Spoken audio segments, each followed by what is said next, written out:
Quantos amam a palavra de Deus? Você já sabe o que eu vou fazer agora? Já? Levanta aí a sua Bíblia. Você que é crente raiz, levanta a sua Bíblia.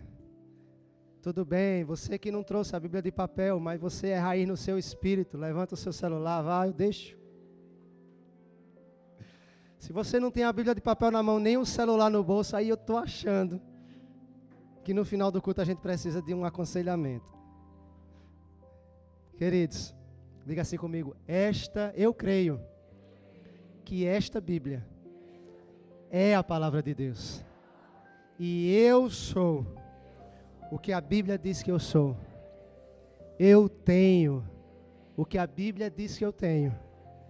Eu vou aonde a Bíblia diz que eu vou. Eu posso fazer o que a Bíblia diz que eu posso fazer. Todas as vezes que enquanto nós estivermos ministrando a palavra de Deus, esta Bíblia for aberta, ela é poder de Deus para transformar a sua vida. Tudo o que está escrito aqui é sobre Jesus, mas diz respeito a você, porque é para você. É sobre Jesus, mas é para você. Então creia nisto. Amém? Então, antes de você abrir a palavra de Deus, eu quero trazer para você uma breve introdução para que você entenda o que nós vamos ler. Amém? O tema da nossa ministração hoje é: torne-se um modelo para outros. Amém? Vamos repetir comigo? Torne-se um modelo para outros. E antes que eu entre exatamente no tema, deixa eu dar alguns exemplos para vocês e contextualizar. Hoje eu tenho alguns anos, mais do que 20, menos do que 50. Pode chutar o que você quiser. Mas quando eu e Pris, nós tínhamos ali aproximadamente 20 anos, nós estávamos nos conhecendo, nós estávamos num tempo que nós chamamos de corte, nós estávamos namorando. E naquele tempo a gente escutava muito uma frase muito peculiar. Nós já tínhamos mesa na época, só que na época nós chamávamos de célula, e era uma mesa de jovens casais. Era como se fosse uma mesa de namorados. Era muitos namorados, tinha solteiros também, mas muitos namorados da nossa faixa etária apareciam por lá. E começou a acontecer na igreja um certo movimento chamado corte. Quem já ouviu falar do ministério Eu Escolhi Esperar, por exemplo? Alguém já ouviu falar? Não tinha relação com esse ministério, mas tinha muitas coisas em comum. E a verdade é que no nosso relacionamento nós escolhemos esperar. Então, enquanto eu e Pris estávamos na fase do namoro, nós evitamos toques físicos mais íntimos, nós evitamos um beijo ou abraços mais demorados. E claro, se evitamos todas essas coisas, nós também dissemos não a uma intimidade sexual antes do casamento. Nós escolhemos nos preservar e esperar para que todas estas coisas fossem desfrutadas a partir do altar. E isso foi uma mistura de muitos sentimentos. Porque às vezes o fogo acendia muito, né? Mas isso também nos testava na nossa fidelidade a Deus. Porque não era somente um movimento, não era uma moda, mas era um senso de santidade. Sabe o que foi que aconteceu? Com o passar do tempo, as pessoas começaram a olhar para a gente e começaram a dizer: olha, eu tô querendo entrar num relacionamento com fulano, mas a gente queria sentar para conversar com vocês, para vocês nos instruírem como é que a gente pode fazer um acordo como vocês fazem. Lembra desse tempo, amor? Eu me lembro que teve um tempo que a gente morava em Recife, a gente já estava casado, e eu recebi uma ligação de um irmão: eu estou entrando em corte, eu estou me relacionando com uma moça da igreja. E eu me lembro de que quando você e Pris namoravam e eu era adolescente, vocês eram um exemplo. Então eu queria saber se vocês não poderiam nos aconselhar na nossa fase de namoro e noivado, porque vocês se tornaram referência para a gente. E assim, todas as vezes que eu ouvia alguém dizer assim, vocês são referência para a gente, eu me sentia muito constrangido. Porque a sensação que eu tinha é que eu estava ocupando um lugar que não era meu. Porque nós sabemos de que este lugar, apesar de eu estar pregando aqui, mas o altar e o centro de tudo que nós estamos fazendo, não sou eu, e nem quem está aqui, mas Jesus representando o Pai. Ele é a nossa referência. Ele é a quem devemos ser parecidos, a quem devemos imitar. Então eu me constrangia quando as pessoas diziam, você é uma referência para mim, eu dizia, amém, glória a Deus, glória a Deus. Toda vez eu fazia glória a Deus, assim, batia em mim e eu jogava para Deus. Você é uma referência para mim, glória a Deus. Quando eu casar, eu quero ter um casamento igual ao seu, glória a Deus, vai para Deus. Porque o meu medo, o meu receio é, se eu disser sim, eu posso ser uma referência para você, no dia que eu errar, eu vou envergonhar. E eu tinha muito receio disso. E o tempo passou. E a gente era uma referência no namoro, depois foi uma referência no noivado, e quando a gente casou, começou a mesma coisa. Vocês são uma referência para mim, uma referência de casal, uma referência de casamento, uma referência disso, uma referência daquilo. E essa palavra referência sempre nos perseguiu. Até que recentemente eu escutei algo que assim, foi constrangedor no espírito. Mas ao mesmo tempo, foi uma resposta de Deus. Eu não vou dizer nome, mas o irmão está por aqui, eu acho. Está aqui em algum lugar. Deixa eu ver se é porque eu não sei nem onde ele está. Mas um dia esse irmão, a quem eu amo muito, ele chegou para mim e disse assim, eu queria lhe agradecer porque na ausência do meu pai, você se tornou uma referência de pai para mim. E aquilo me deu um susto. Porque eu sou pai de uma criança. Caleb e Rafaela. Rafaela já não é mais uma criança. Vocês viram, né? Quem olhou no Instagram, viram que esse final de semana eu estava dividido. Completamente dividido. Parcialmente transtornado. Eu estava louco para fazer um sacrifício naquele dia. Se alguém se posicionasse naquele lugar tentando ser o pretendente da minha filha. Digo, baixe-me o espírito de Abraão. E eu vou sacrificar. Só que eu não vou pedir para Deus prover um cordeiro para si. Vai ser esse mesmo aqui. Mas já não sou mais pai de 2 crianças. Agora eu sou pai de uma jovem e de uma criança, um pré-adolescente. E quando esse irmão chegou para mim e disse assim, você é uma referência de pai para mim. Eu disse, meu Deus, o que isso significa? Mas o Senhor imediatamente, Ele ministrou algo no meu coração. Paternidade. Porque isso aí é um pai ministerial. Eu estou lhe habilitando a você trazer cura em corações, como um pai ministerial, para que eles possam ter acesso à paternidade de Deus. São coisas que o Senhor vai fazendo. Só que todas essas coisas são constrangedoras, porque a gente não quer glória para a gente. A glória precisa ser necessariamente de Deus. Então, essas frases, elas começaram a crescer. E quando a gente se tornou pastor, a gente também ouviu. Eu nunca confiei nos meus pastores, mas vocês são uma referência para a gente. E isso eu digo, meu Deus, eu sou calouro ainda estou tentando acertar os caminhos. Sabe, e isso, outro amigo meu que também está aqui, eu não vou olhar, não vou nem procurar onde ele está. Alguém chegou para falar mal de mim.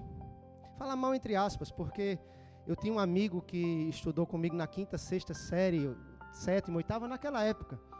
Então, quando a gente se conheceu, ele não sabia, a gente não tinha nenhuma perspectiva de futuro. E aí, 30 anos depois, a gente se encontrou. E quando a gente se encontrou, ele disse, e aí, tu é o quê? Eu disse, aí, esse meu amigo olhou para ele e disse assim, ele virou pastor.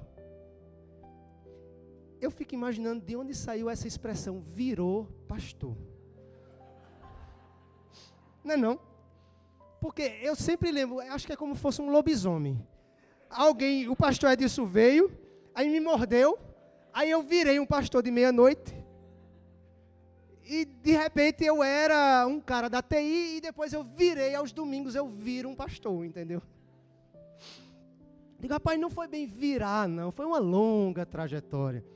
É um chamado de Deus. Mas, tudo bem. Rapaz, eu nunca imaginava que tu ia virar pastor. Aí, quando ele falou isso, ele soltou logo uma piadinha comum, né? Os pastores geralmente acabam, muitas vezes, tendo falhas de caráter.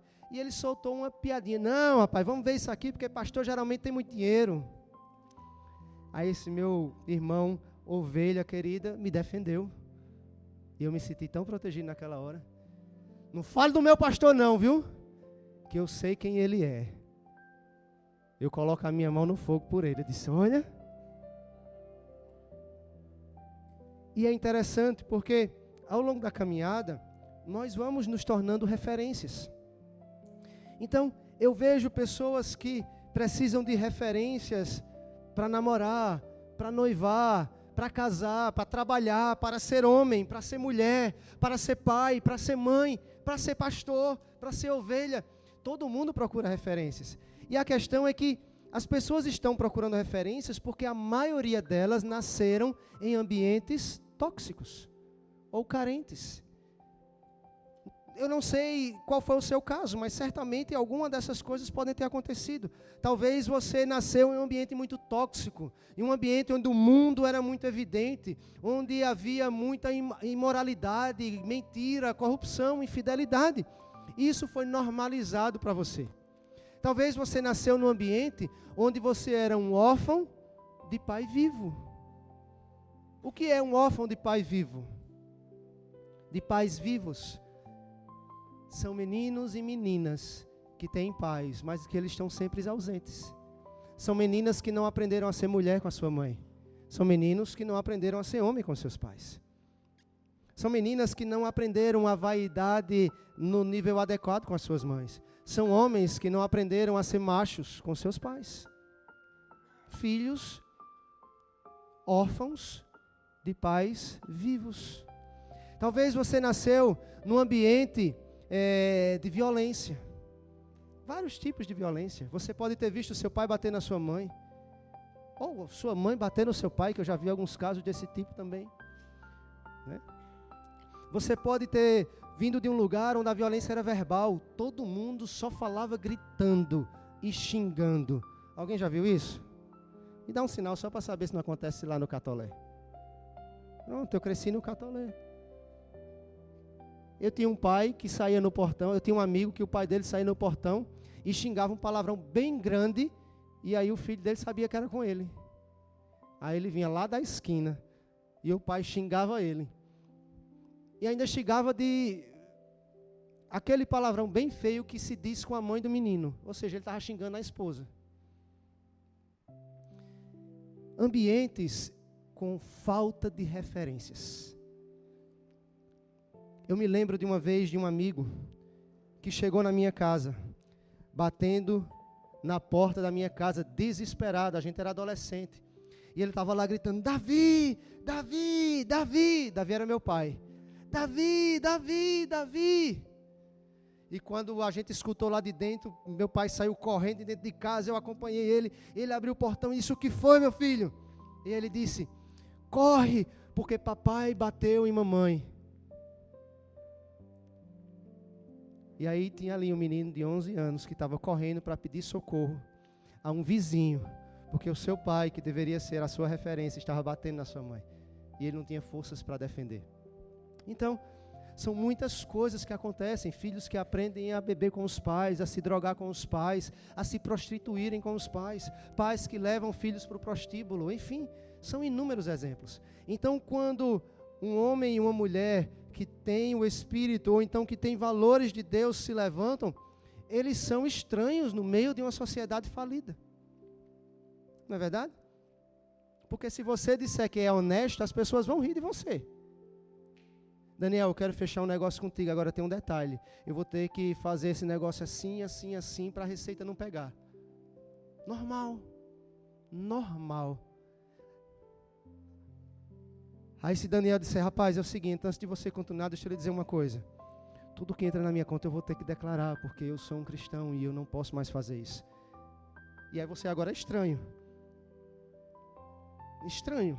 Por quê? Porque não aceitou receber uma grande quantia de dinheiro na sua conta, porque os teus valores agora são outros. Quando um casal resolve esperar para ter intimidade no casamento, esse casal é completamente...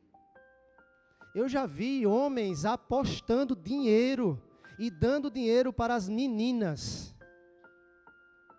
para poder tentar um menino que tinha decidido esperar até o casamento. Olha só como o mundo é hoje. A questão é que o Senhor pergunta: onde estão as referências?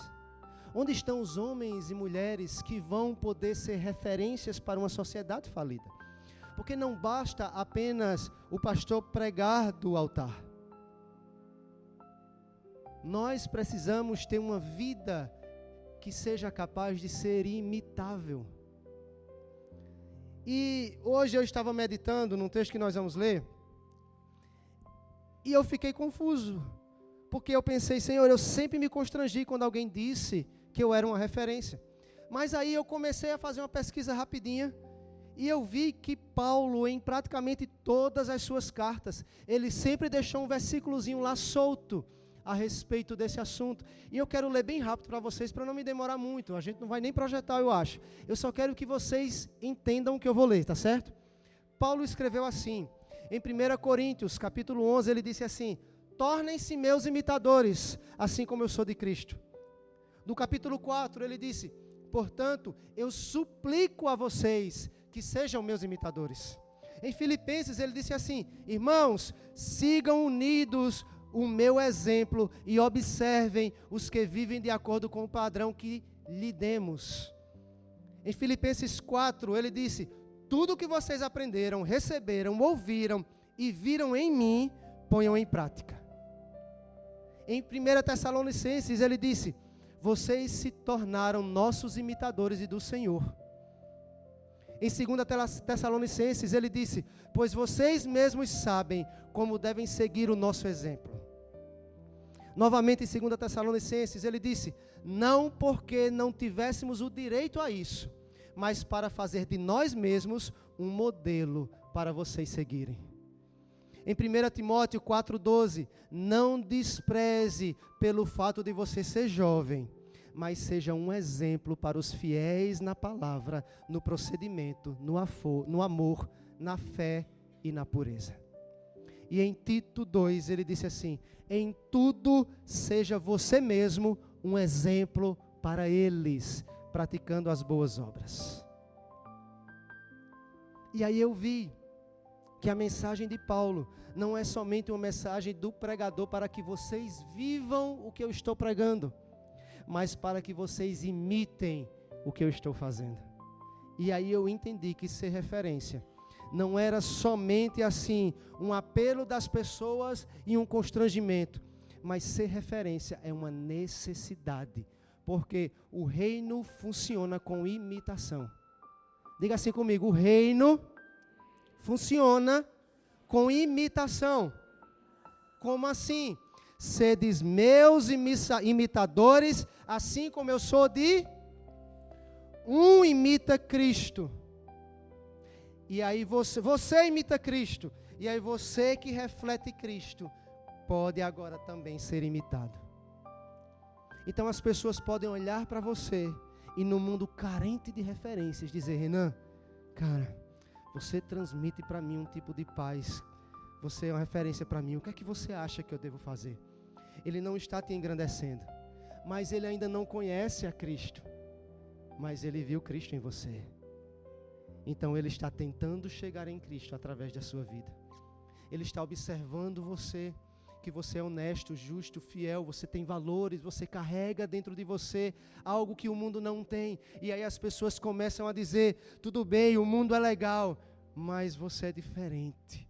Eu consigo confiar em você. Você é uma referência para mim. As pessoas vão te ver tratando a sua esposa: você é uma referência para mim. As pessoas vão te ver tratando o teu marido: você é uma referência para mim. As pessoas vão te ver fechando um negócio: você é uma referência para mim de honestidade. As pessoas vão te ver na academia: você é uma referência para mim de simplicidade, de modéstia.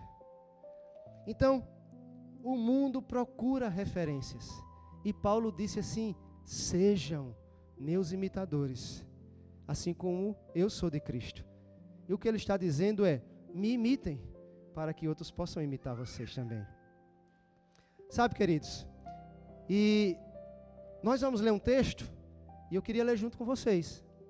Se você puder abrir em Tessalonicenses, primeira carta aos Tessalonicenses, capítulo 1.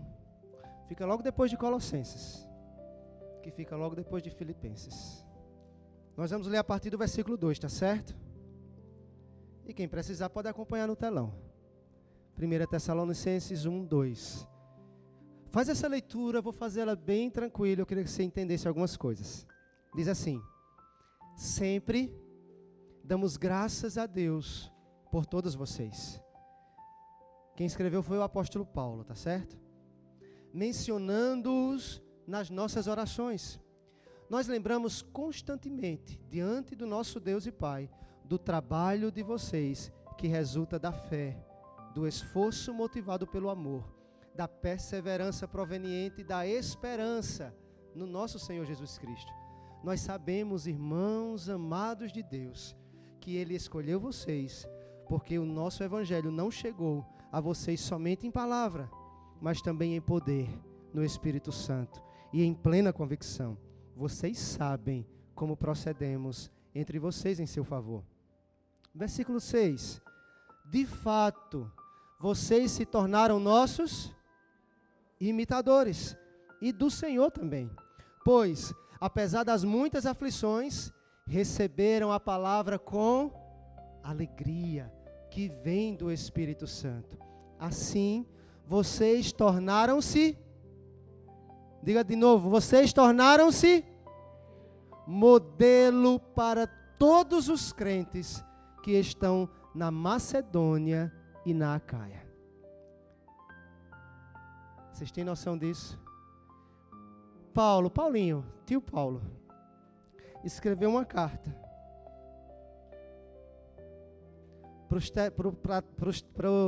para Tessalônica, para a igreja em Tessalônica, que são os tessalonicenses.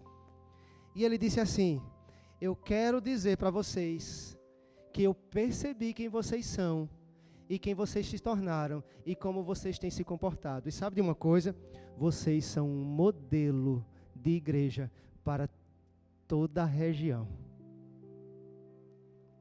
Gente, eu me constrangia quando o Zezinho lá da esquina de 14 anos dizia: Augusto, você é um exemplo para mim. Mas aí o apóstolo Paulo escreve uma carta dizendo: vocês são exemplo e vocês são modelo. Se essa carta chegasse aqui e eu dissesse para vocês, o apóstolo Paulo escreveu uma carta para a gente, e ele disse assim: Igreja Fonte em Campina Grande, eu quero dizer para vocês que vocês se tornaram modelo para todas as igrejas dessa cidade. O que é que você faria?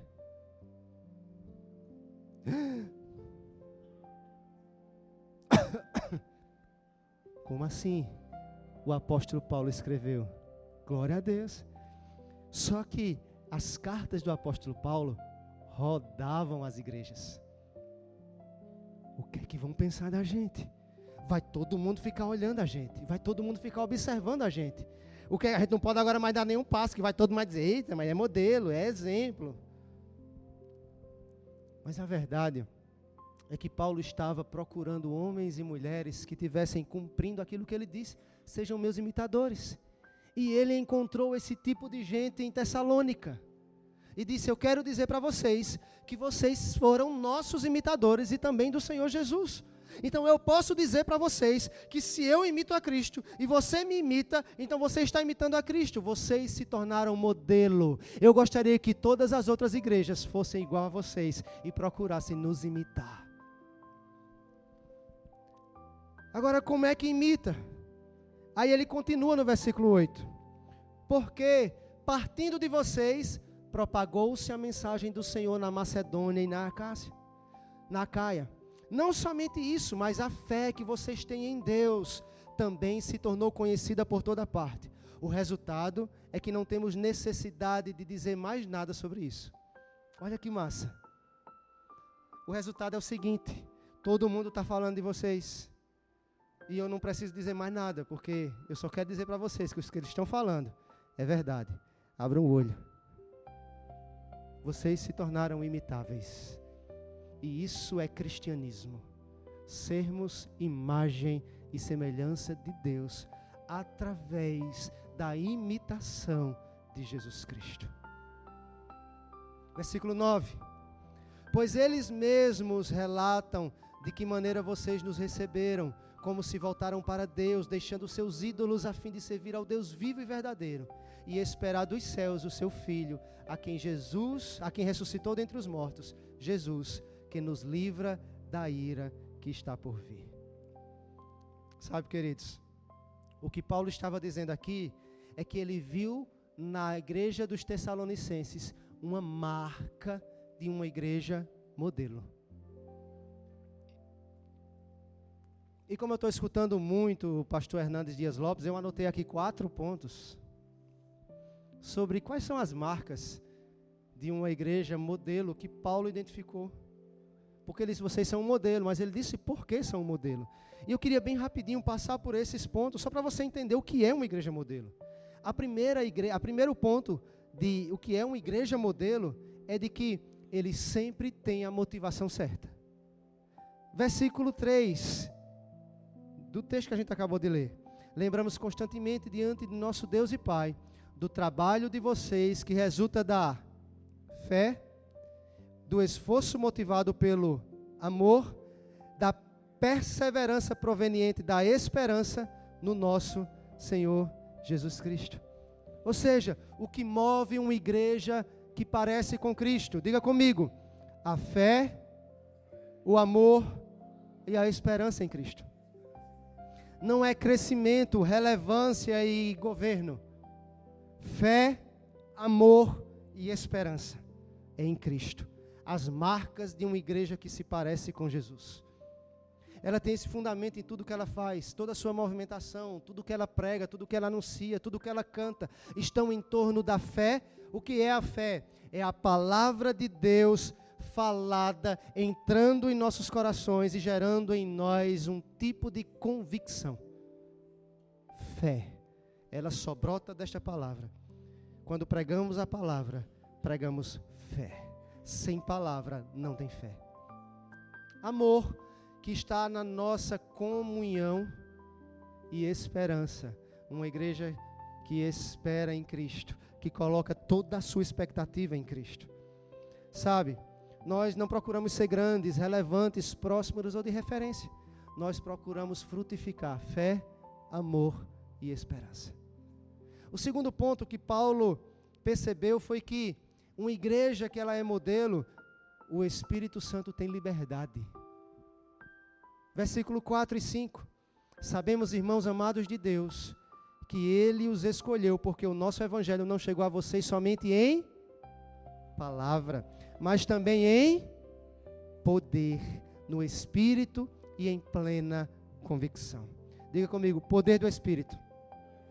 Nós não estamos aqui tentando preparar umas mensagens elaboradas, inteligentes e que vai mexer com o seu emocional, com o seu interior, com as suas convicções. Nós não estamos tentando surpreender vocês. Aquilo que eu prego aqui todo domingo, se você ler a Bíblia, antes de eu pregar, você já vai saber o que eu vou dizer.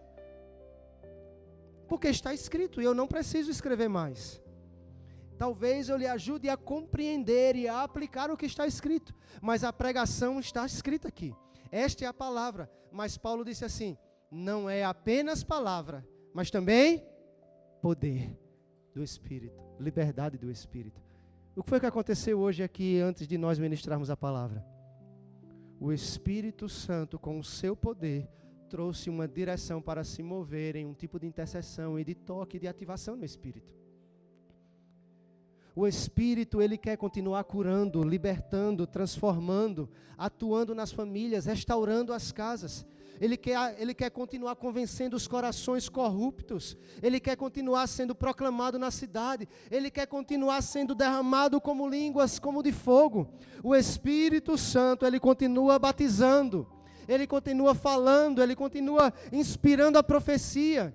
O Espírito Santo continua curando. continua dando autoridade para libertar, para expulsar demônios. O Espírito Santo batiza no Espírito, falamos em línguas. Ele traz discernimento, ele traz sabedoria, ele continua dando sonhos e visões.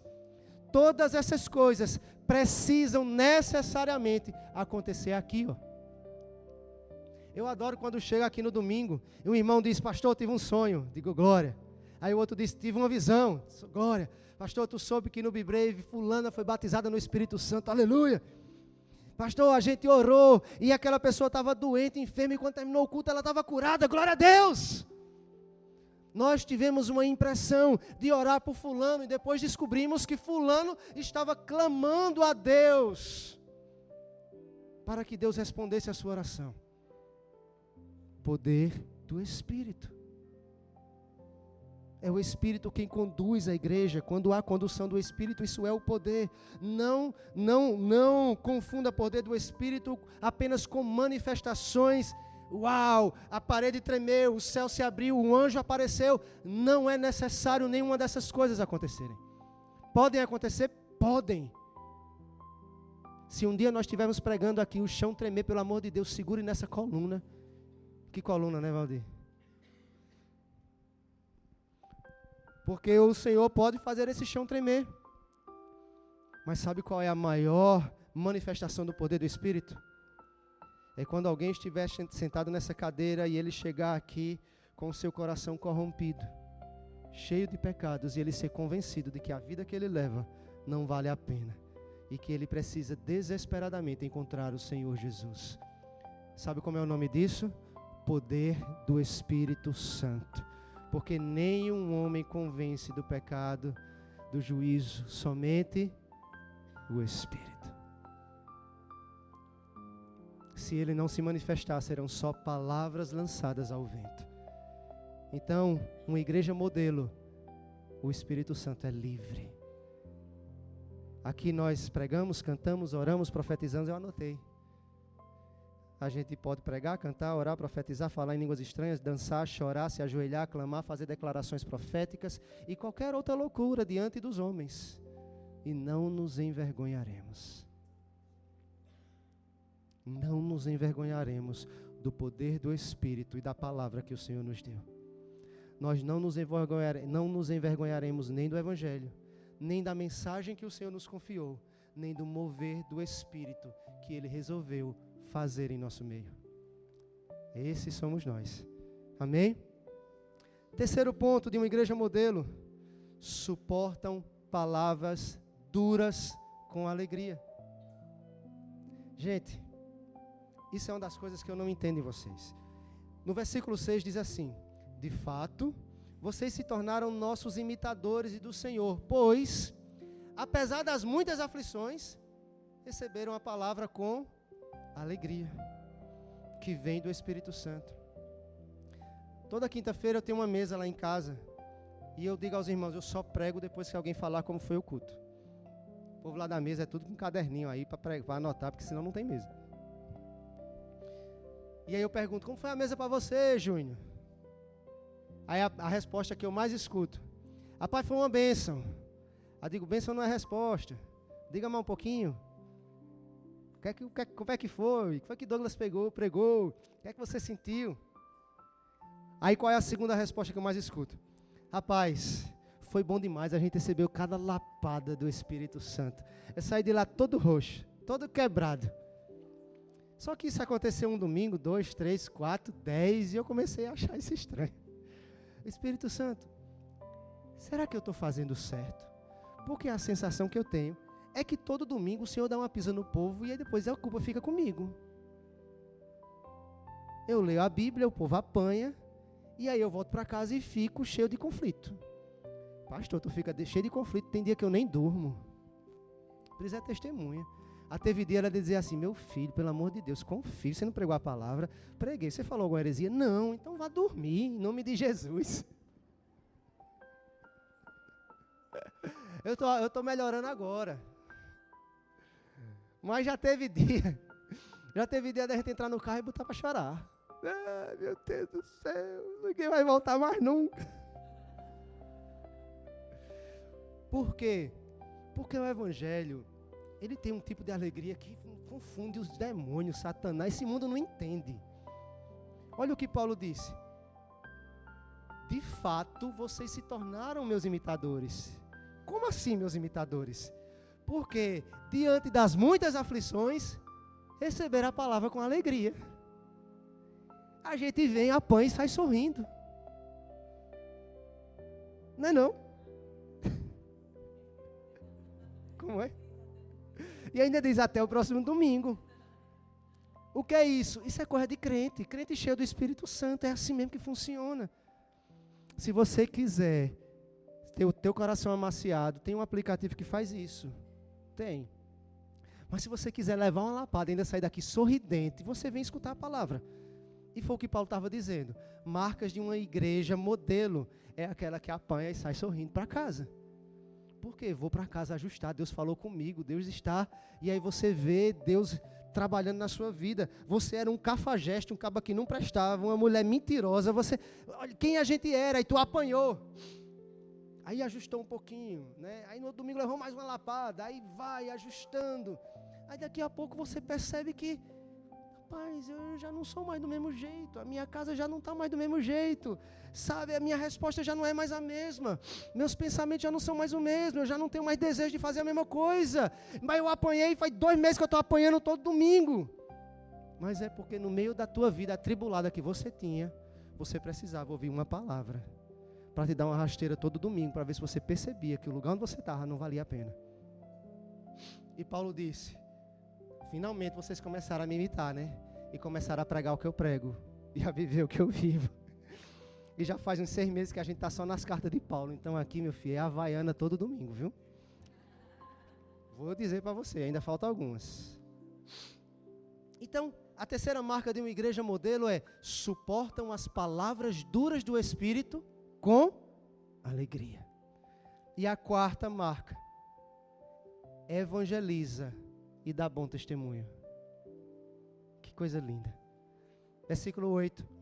Porque, partindo de vocês, propagou-se a mensagem do Senhor na Macedônia e na Acaia. Não somente isso, mas a fé que vocês têm em Deus também se tornou conhecida por toda parte. Gente, que coisa linda. Você vem aqui, sai todo estrupiado. E a primeira coisa que você faz na segunda de manhã é, meu irmão, tu tem que ir para a igreja comigo. A minha igreja é muito massa, é muito boa, tu tem que ir. Por que é tão boa? Tu tá precisando levar umas peias, meu irmão. Vamos lá domingo. Eu achei engraçado que teve um irmão que estava aqui de manhã. Nem sei, hoje eu estou falando de muitos irmãos. Eu nem sei se ele está aqui agora, eu não vi ainda não. Mas ele disse assim, é muita gente, eu não vi ainda não, entendeu? Essa multidão, talvez ele esteja na galeria lá em cima. Aí, quando terminou hoje de manhã, a gente teve o café Aliança hoje de manhã, quando terminou ele pediu um brindezinho que a gente deu, não foi? Só quem estava aqui recebeu e só vocês aqui vão ter que provar. Quem quiser provar, case. E venha. Aí, ele disse, eu posso levar um brinde desse? Acho que foi por isso que estava me dizendo. Foi quem? Foi Luana, foi uma das meninas. Eu posso levar um brinde desse extra para casa? E eu fiquei pensando assim, quando ela falou na mesma hora, eu disse, mas rapaz, era uma coisa tão peculiar, assim, um momento que a gente teve entre os casais, por que ele quer levar outro? Para quem?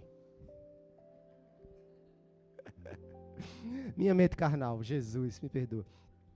Aí, quando ela terminou de concluir a frase, antes de eu pensar besteira, aí ela disse assim, é porque ele disse assim, tem um amigo meu que precisava ouvir o que eu ouvi hoje de manhã, eu quero levar um para ele, para eu poder dizer para ele.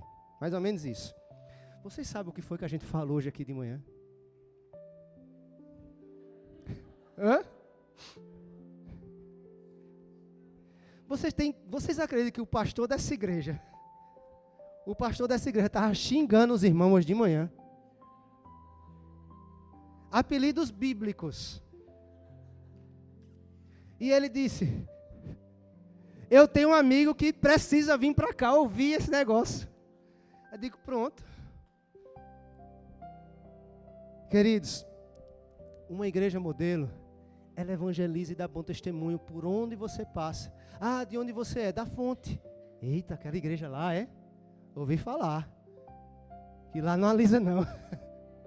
Ouvi falar disso, ouvi falar daquilo, ouvi falar dos jovens, ouvi falar da sala de oração.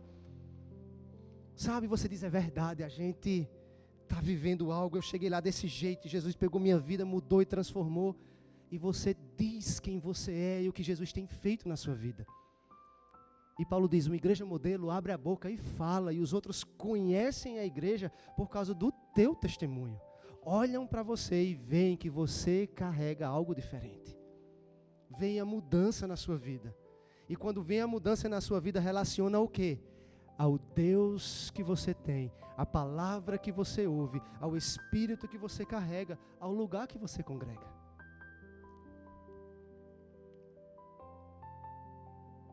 Por fim, queridos, tem um quinto ponto que eu não falei. Mas o quinto ponto de uma igreja modelo é que eles não se lembram mais do mundo, mas eles têm os olhos na eternidade. Eu amo essa parte. Versículo 9. Pois eles mesmos, as pessoas lá de fora, me disseram, relataram, de que maneira vocês nos receberam e como se voltaram para Deus. Como? Deixando os ídolos, a fim de servir ao Deus vivo e verdadeiro, e esperar dos céus o seu Filho. Diga assim comigo, uma igreja modelo é uma igreja maranata. O mundo cada dia diminui o seu brilho, porque cada dia mais você deseja o céu acima de todas as coisas. Tua satisfação, tua alegria, teu prazer, tua esperança, tua expectativa está no dia em que os céus vão se abrir e o Filho do Deus vivo vai descer. E isso faz teu coração queimar e bater. Amém, queridos? Augusto, nós somos essa igreja modelo. Bom, eu nunca recebi uma carta assim, mas eu quero dizer para vocês algo especial nesta noite, certo? Eu quero dizer para vocês que para mim, vocês são essa igreja. Quando eu estava lendo essa carta aos Tessalonicenses, eu compartilhei com meus irmãos aqui, com Douglas, com Pris. Meus irmãos não vou fazer isso não. Com meu irmão e amigo e o amor da minha vida, maravilhosa. E eu compartilhei com eles 2 versículos que Paulo escreveu depois de ter dito isso aqui. Olha só o que Paulo disse. Gente, lembra que Paulo era um caba duro, macho, era aquele cara duro, que as palavras dele não alisavam não, né? Mas olha o que ele escreveu no capítulo 2, versículo 8. Ele disse assim: sentindo assim tanta afeição, decidimos dar a vocês não somente o Evangelho, mas também a nossa própria vida, porque vocês se tornaram muito amados por nós. Sabe o que é isso aqui? Paulo disse assim: eu estou tão orgulhoso de vocês. Gente, vocês não têm noção. Vocês não têm noção de... Eu passei por aí, preguei o Evangelho, depois continuei na minha jornada, estou preso, mas nas notícias que eu escuto de vocês, é que aquilo que eu preguei continua em evidência. Os irmãos continuam se convertendo, o Espírito continua fluindo, sabe, as curas continuam acontecendo, os sinais e maravilhas estão lá, as pessoas continuam sendo batizadas, a igreja continua amando uns aos outros, perdoando uns aos outros. E ele estava dizendo assim: eu estou tão feliz e emocionado e orgulhoso de vocês, que eu não quero dar somente um evangelho, uma pregação, uma mensagem, mas eu quero dar a minha vida para vocês. Um sacrifício de amor. Eu nunca vi Paulo sendo tão pastoral na minha vida. Naquele dia, eu acho que é como um pai escrevendo para um filho. Paulo escreveu para aquela igreja: como eu amo ver a movimentação de vocês. E se você ler mais um pouquinho na frente, no versículo 19 e 20, 1 Tessalonicenses 2, 19 e 20, Paulo disse: pois quem é a nossa esperança? Alegria ou coroa? Antes de ler o resto, diga aí comigo: quem é a nossa esperança, alegria ou coroa? Um coral. Quem é? Errou tudinho. Pois quem é a nossa esperança, alegria ou coroa em quem nos gloriamos diante de Jesus na sua vinda? Não são vocês? De fato, vocês são a nossa glória e a nossa alegria. Você sabe o que Paulo estava dizendo? No dia que os céus se abrirem e o nosso Senhor descer, montado naquele cavalo branco, com aquele manto, com a sua espada, e ele chegar diante de mim: Paulo, cadê a minha igreja? Paulo estava dizendo: com alegria, com honra e com glória, eu vou dizer: está aqui. Um povo que ama a tua palavra, que carrega no seu peito a fé, que ama o teu espírito, se move no teu espírito, e que todas as vezes que se reuniam, se lembravam de esperar pela vinda do nosso Senhor Jesus Cristo. Esta é a tua noiva e eu sou feliz, porque o Senhor me deu a oportunidade de pastoreá-los. Gente, que declaração tão incrível que Paulo deu. Ele disse assim: a minha alegria é ser pastor de vocês. Queridos, deixa eu dizer uma coisa para vocês. Eu vou finalizar agora, mas eu queria compartilhar com vocês algo do meu coração. Eu quero dizer para vocês o que eu tenho ouvido da fonte. De vocês. E por isso que eu me emocionei muito quando li esse texto de Paulo. E um dia, o pastor Edilson me chamou num canto e ele me deu alguns conselhos. Já faz algum tempo, e eu queria revelar para vocês que conselhos foram esses.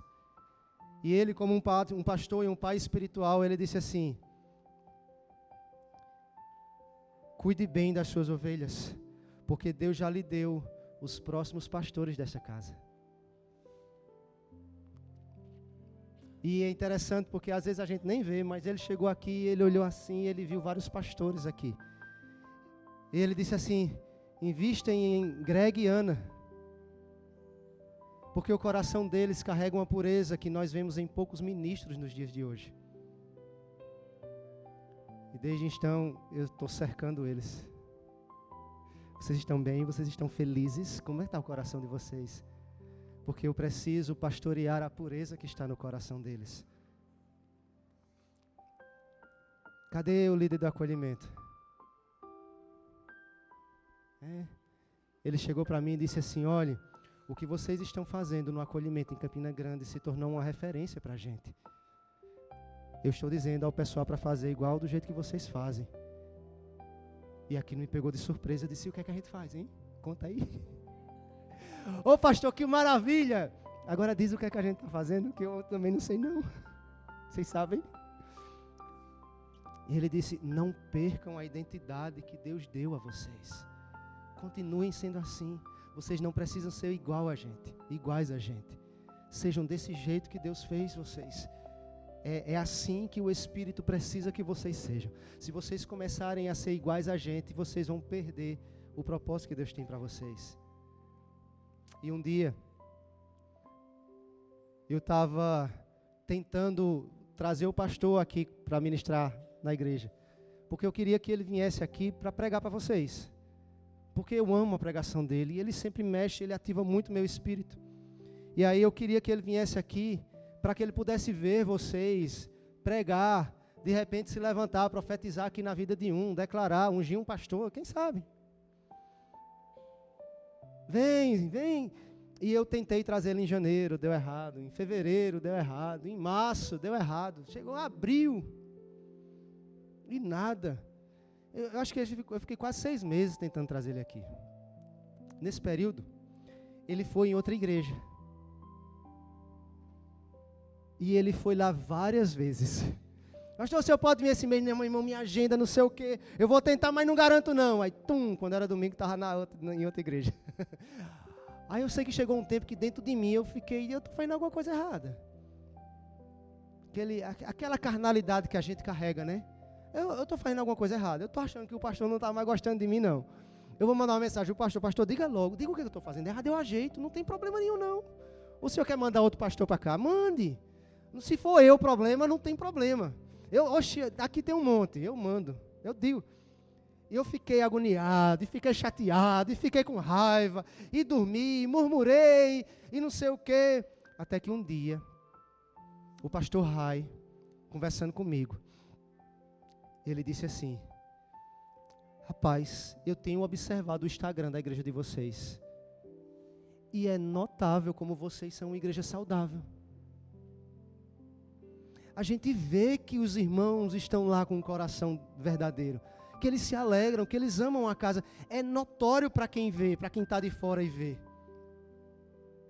E eu disse: meu irmão, que coisa linda, que alegria, glória a Deus. Aí ele disse assim: deixa eu lhe dizer uma coisa, porque eu converso muito com ele, é um dos meus amigos. E ele disse assim: Augusto, você sabe por que o pastor vai pouco em Campina? Eu disse: meu irmão, se você souber, me diga, porque eu estou doido para corrigir o que tiver errado. Aí ele disse assim: ele não vai em Campina porque não é necessário ele ir. Se vocês estão crescendo, frutificando, estão apontando para Jesus, ele não precisa ir. Mas no dia em que vocês errarem o caminho, no dia em que vocês perderem a direção, aí ele vem para ajustar vocês. Mas não sofra, porque essa é a maneira dele. E quando ele disse isso, eu entendi. Que guri, que moleque eu estava sendo. Porque eu estava assim, simplesmente querendo dizer o que Deus tinha que fazer. Só que ele já estava fazendo. E eu queria dizer algo para vocês, queridos. Paulo escreveu uma carta para os Tessalonicenses, porque ele estava preso, com as suas mãos algemadas, em uma prisão. E tudo o que ele tinha era um papel e uma caneta na mão. Mas a Bíblia diz, no capítulo 3, ele disse assim: o meu maior desejo hoje era ir ter com vocês. Eu estou até confuso agora se ele estava preso nesse momento. Bom, se ele estava ou não estava, me perdoem se eu disse que ele estava. Esqueçam essa parte. Eu sei que ele disse assim: eu queria muito ter ido ter com vocês. Mas ele disse: mas por 3 vezes eu tentei, mas Satanás não deixou eu ir ter. Mas eu quero que vocês saibam de uma coisa: vocês são a coroa da minha alegria. E eu queria, nesta noite, fazer algo especial. Eu queria chamar a Pris aqui na frente. E ela está vendo minhas anotações. Eu fiz algumas anotações. Mas, queridos, Paulo escreveu uma carta porque ele não podia ir lá. E ele não tinha um microfone na mão. Mas eu estou aqui e eu tenho um microfone na mão. E eu quero falar para vocês e fazer o que Paulo fez.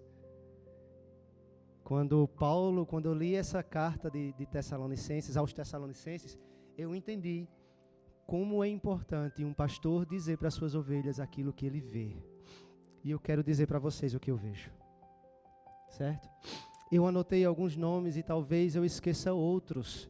Mas, por favor, quando eu disser um, sinta-se que você está incluído.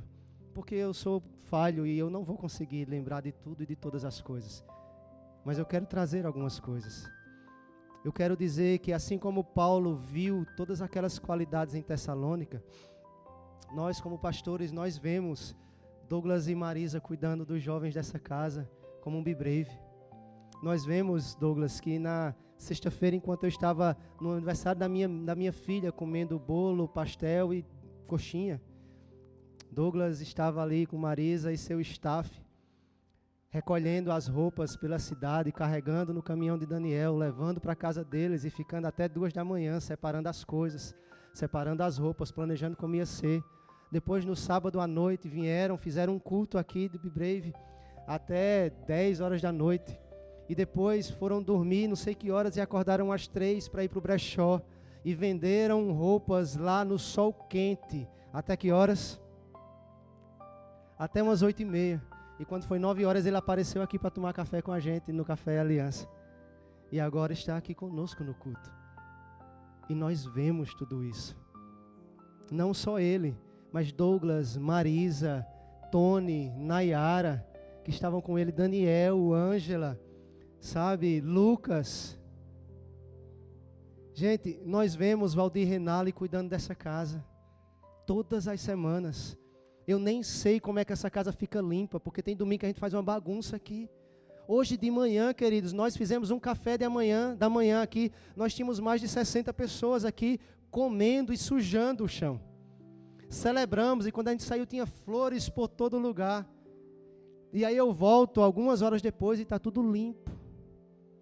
E eu nem sei como acontece, porque eles estão cuidando dessa casa, zelando, cuidando das coisas que faltam, dos banheiros, limpando, do depósito, das salas, cuidando do trânsito. Daniel, obrigado, meu irmão, por ter se colocado disponível. Cláudio no trânsito, Carlos, que eu acho que não está aqui hoje, o Wellington, irmãos que se colocaram disponíveis, Greg e Ana, e todo o louvor. Hoje eu perguntei, Greg e Ana, que horas vocês vão para a igreja? Porque eu queria ver se eu mandava uma encomenda para o Daniel. Gente, eu cheguei em casa, eu me sentei na cama, era 2h30, para estudar a mensagem de hoje. Eu perguntei ele, que hora vocês vão? Aí ele disse, 3h30 a gente está lá. Gente, 3h30, são 2h30 antes do culto. Eles passam 2h30 se preparando para ministrar vocês por alguns minutos. Se preparando, buscando o Senhor, entendendo, discernindo, ensaiando.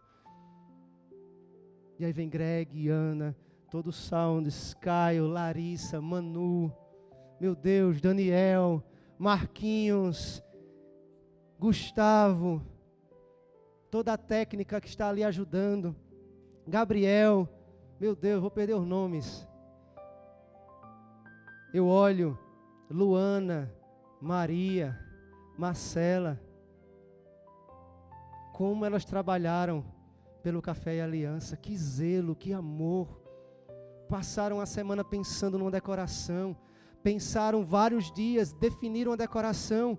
De repente, Pris fala, sexta-feira à noite, olha, eu tive uma ideia, elas mudam tudo, sem reclamar, sem murmurar, sem xingar, sem dizer, não, agora se quiser do meu jeito, não, muda toda a programação, toda a decoração, e quando chega diz assim, pastor, a gente mudou tudo e a gente pensou nisso aqui, e eu disse, perfeito, esta era a palavra que eu estava esperando para fechar o Café Aliança, porque há no coração delas amor, simplicidade. Lorena, Josi, Natália que estava aqui, mulheres disponíveis para zelar e preparar esta casa. Arielle cuidando das crianças. Profetizei o marido dela hoje de manhã, dentro de 3 meses.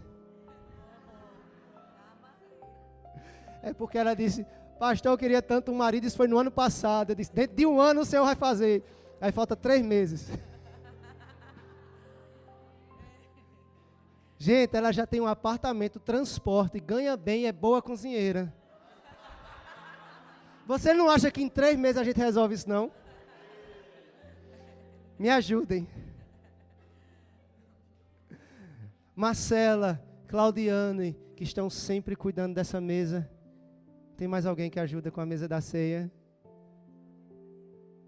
Todos, Giovana, toda ceia estão aqui pensando como fazer, como puxar um negocinho. Pastor, está bom, está maravilhoso. Todo domingo está maravilhoso. Que zelo, que amor. Em oração. Às vezes eu chego aqui, as duas estão orando diante da mesa, para que a mesa tenha unção também. Já pensou nisso? O pão está ungido com quem? Com a oração e as lágrimas dela, porque elas oram aqui na frente, dão as mãos, estão orando, para que aqui tenha a inspiração do Espírito Santo. Renan e Raquel com acolhimento. Aí é gente demais no acolhimento, pelo amor de Deus. Se eu for listar, quem é do acolhimento aqui, levanta a mão.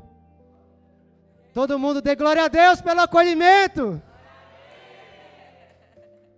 Gente, o acolhimento que lhe abraça, que lhe recebe, que você chega triste e na porta recebe amor, alegria e unção, já é liberto na porta.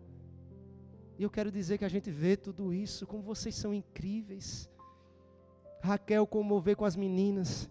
Teve um dia, meninas, e vou ter que dizer, já cheguei até aqui, Elas estavam ensaiando numa sala, só que essa sala tinha uma câmera. E diz lá, eu sou casado com uma mulher que tem acesso à câmera. E Pris fez, vem ver, o quê? O ensaio do mover. Eu digo, deixa eu vou ver as mulheres dançando, amor. Ele disse, vê. Aí estava lá, uma dançando, a outra chorando, a outra se prostrando, uma orando pela outra, e era uma confusão. E no outro dia ela diz, a gente saiu tudo com os olhos inchados, ensaiando as danças, porque tudo é buscar Jesus. E ela está formando crentes imitáveis. Vocês são imitáveis. Vocês são um modelo, eu confio em vocês. Eu sei que quem olhar para vocês vai ver Jesus. Caio na mídia, que paciência, cheio de adolescente. Um menino tudo ali querendo mostrar serviço, conhecendo o Instagram, deve sair cada ideia. Como você é uma bênção, meu irmão. E todos ali da mídia, eu anotei alguns nomes, mas eu vou acabar errando. Adriano, Eduarda, Jonathan, Gabriel, Laisa, Olga, Stephanie, Rafinha, quem mais? Natália entrou essa semana, João, Lilian, Sabrina, tu é da mídia também? Hã? Rafinha. Samuel, é verdade, Samuel, porque entraram uns recentemente. Gente, todos vocês fazendo a casa de Deus funcionar. Para mim, uma igreja modelo. Mizar, Valdir, Renale cuidando da tesouraria. Josi levando as boas novas nos hospitais. Toda vez que ela manda uma mensagem no grupo, eu celebro. Mais um que estava quase morrendo, nasceu de novo. Ressuscitou. Felipe e Marcela, que Marcela estava grávida, quase tendo um menino. E a gente diz, cuidem das crianças. E ele fala, de que criança? Das nossas? Não, de todas as crianças da igreja. Ela, eu estou grávida, eu sei, mas dá para cuidar de mais um pouquinho? E ele está certo. E Felipe está lá embaixo agora, faz 2 meses que não assiste um culto. Porque só cuida de Noah, o menino dele que nasceu, está quase chegando. Mas ele está lá cuidando dos nossos adolescentes. E no Nascente tem um monte de gente que eu também não vou saber dizer o nome de todo mundo. Quem é do Nascente aqui ministrando? Ministras do Nascente. Glória a Deus pela vida de vocês. E tem um monte lá. Pris, que aceitou o chamado pastoral na sua casa. Mesmo sabendo que todo dia a gente ia ter que pagar um preço. Que no dia que a gente ia querer sair para jantar, uma ovelha ia berrar, chorar e pedir socorro. Ela ia dizer assim, amor, queria tanto jantar com você, mas fulana está desesperada. Eu digo, amor, vai. Amanhã a gente toma café juntos. Como você é importante nessa casa. Como eu vejo Jesus em você. Quem lhe imitar vai estar imitando Cristo. Quem olhar para você vai encontrar Cristo. Eu quero honrar os meus filhos, Rafinha e Caleb, que nos dividem com um monte de filhos espirituais. Quantas vezes eu digo, filho, hoje eu não vou poder assistir o seu jogo, porque o papai vai precisar estar cuidando de alguns irmãos da igreja que estão precisando. E ele fala, mas papai, mas eu queria tanto que você fosse comigo. Eu digo, mas você lembra que Jesus me chamou para cuidar daqueles irmãos? Aí um dia eu perguntei, filho, o que é que você vai ser quando você crescer? Aí ele disse, jogador de futebol. Aí eu pensei, mas filho, você não quer ser um analista de sistemas não? Um cara de TI como o teu pai? Porque é a minha profissão, eu sou o cara da TI. Você não quer ser o cara da TI não? Ele disse, não filho, não pai. Passar o dia no computador tem graça nenhuma. Não faz nenhuma graça. Passar o dia sozinho ali no computador tem graça não. Aí ele disse, mas quando eu for um jogador de futebol, eu posso ser jogador e pastor ao mesmo tempo, né? Eu disse, filho, que plano incrível, vou orar por isso. Ele disse, tem alguns jogadores que são pastores, né? Eu disse, tem.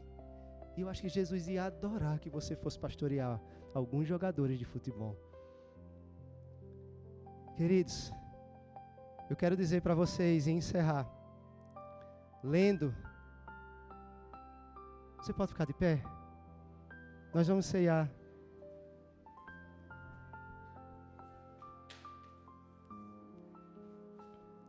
Mas eu quero lhe dizer algo especial. Eu quero dizer para vocês que nós não precisamos ser a melhor ou a maior ou a mais relevante igreja da cidade. Mas eu olho para vocês e eu vejo um monte de gente que ama Jesus. E para mim, vocês são modelos. Como eu aprendo com vocês. Como eu olho para vocês e me alegro. Como é bom estar com vocês. Como é bom ver Jesus em vocês. Como é bom ver você errando hoje e amanhã se arrependendo e pedindo perdão. Isso é a glória de Deus neste lugar. E eu quero encerrar este momento antes que a gente vá ceiar com as palavras que Paulo usou para finalizar esse trecho na carta de Tessalonicenses. Do capítulo 3, versículo 9, ele disse assim: como nós podemos, ele falou dele e dos amigos pastores, como podemos ser suficientemente gratos a Deus em relação a vocês, Igreja Fonte em Campina Grande, por toda a alegria que nós temos diante de Deus por causa de vocês. Noite e dia nós oramos intensamente para que nós possamos vê-los e suprir a falta da fé. Que o propósito de Deus, o nosso Pai, o nosso Senhor Jesus Cristo, preparem o nosso caminho até vocês. Que o Senhor faça crescer e transbordar o amor que vocês têm um pelos outros e por todos, tanto quanto o nosso por vocês. Que Ele fortaleça o coração de vocês para serem irrepreensíveis em santidade, diante do nosso Deus e Pai, na vinda do nosso Senhor Jesus, com todos os seus santos. Amém. Quero dizer que nós somos felizes em pastorear esta casa. E se Paulo pôde escrever isso numa carta, eu posso pregar sobre isso. E se Paulo disse para todo mundo o que ele sentia pelos Tessalonicenses, eu posso dizer para vocês também, que vocês são a coroa da nossa alegria e a nossa satisfação todas as vezes que nos reunimos. Amém? Você pode me dar um sorriso?